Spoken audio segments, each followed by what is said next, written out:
Bonjour à tous et bienvenue sur GITV. On est ici à la conférence iSky. Je suis en compagnie de Victor Varaille de Zero Avia.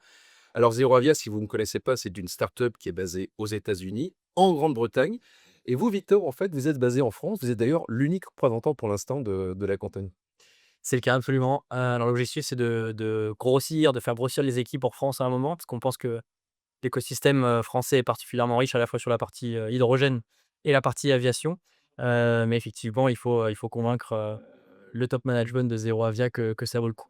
Pour l'instant la stratégie ça a été de ne pas trop s'éparpiller pour, comment dire? Se concentrer sur ce qui est déjà fait, on a déjà beaucoup de travail et pas énormément de ressources donc voilà.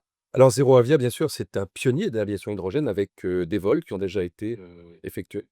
Oui, absolument, on a commencé c'est une boîte qui a été fondée en 2017, et qui depuis a effectué, on va dire 2 grandes campagnes de vol. La première en 2019 et en 2020 sur, un avion de 6 places et plus récemment à partir de 2023, sur un avion de 19 places, heu, dans le cadre de la certification, du programme de certification, sur lequel on travaille avec, la Civil Aviation Authority qui est l'agence de certification anglaise. Alors avec une roadmap, hein, avec des appareils qui vont de quelques places jusqu'à une centaine d'ici quelques années. Absolument, donc on a, effectivement en tête, de s'attaquer au marché de l'aviation civile, l'aviation commerciale au sens large, avec pour idée d'aller les segments les plus importants, ceux où il y a le plus de volume et le plus de passagers et puis là où même d'un point de vue cargo, là où il y a le plus de changements à faire, on va dire.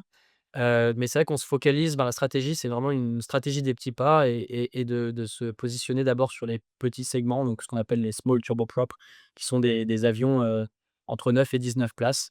Heu, Parce que, c'est, beaucoup plus facile d'un point de vue, à la fois hydrogène, parce que c'est l'hydrogène gazeux. En termes de densité énergétique, on peut se reposer sur du gaz, ce qui est quand même une commodité, enfin, on peut se procurer facilement à 350 bars.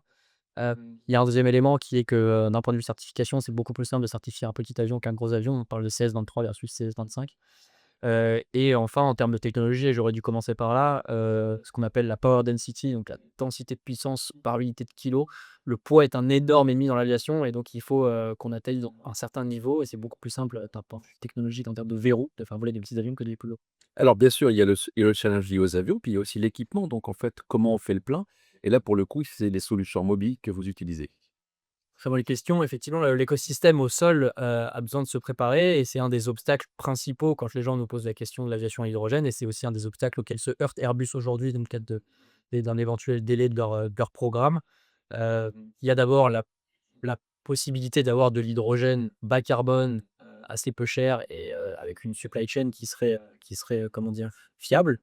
Et j'insiste sur peu cher parce qu'en fait, l'aviation à hydrogène, c'est potentiellement moins cher que l'aviation à kérosène si on arrive à effectuer, certaines économies d'échelle sur la production d'hydrogène. Et après, vous avez raison, il y a tout ce qui est équipement sur aéroport, qui vont permettre de prendre l'hydrogène d'une source d'hydrogène et de l'amener, jusqu'à l'avion, à la fois pour le gaz et pour le liquide. Et ça, malheureusement, c'est des produits qui n'existent pas, en tout cas, pas au bon niveau de requirements qu'on a nous, en termes de, ce qu'on appelle le turnaround time, c'est à quelle vitesse on va réussir à utiliser ces avions.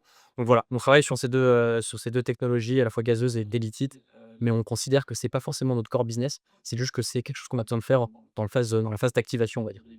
Pour terminer, quel regard vous portez sur cet écosystème aéronautique français?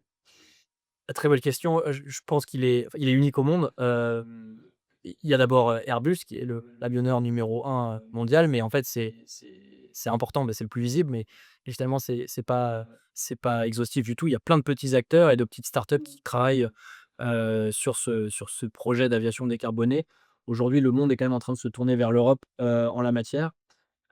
Et en France en particulier, donc Airbus, ATR, c'est le gros OEM, mais comme je disais, il y a vraiment une myriade de petites entreprises qui développent la même chose. Et sur l'hydrogène, c'est le cas aussi. On a quand même une boîte qui s'appelle Air Liquide, qui est le numéro un ou le numéro 2 mondial de l'hydrogène.